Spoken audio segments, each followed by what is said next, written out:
รียกหมอนตั้งแต่เจ้าจรห้องหอนอนก็เลยเงียบเหงาสิเอาอีหยังมาล้างความเจ็บปวดมันแสนเล่าล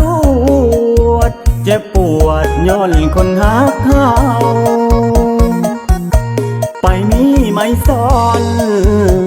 ไปนอนกับคนอื่นเขามาบอกเลิกเขาไปกับเขายังบ่อา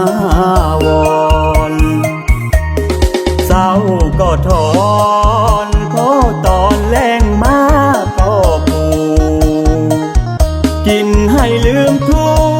กข์ให้ลืมหน้าเจ้างามงอนแห้งกินแห้งเศร้าแห้งคิดทอดเจ้าในทุกขั้นตอนบ่มีหยังมาช่วยบั่นทอนเมาจนล้มนอนก็ยังบ่ลืมก็เลยเมาเติม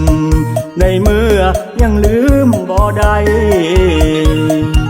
กินมันลงไปละลายความเศร้าซึมให้ตายย้อนเรา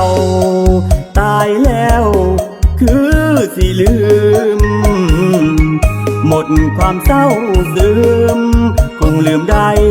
ถ้าตายอีหลี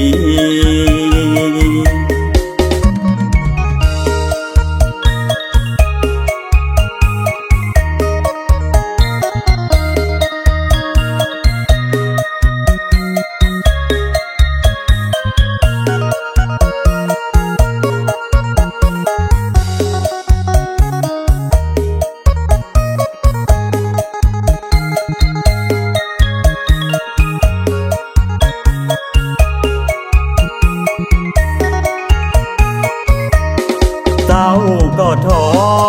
นพอตอนแรงมาก็ปูกินให้ลืมทุกข์ให้ลืมหน้าเจ้างามงอ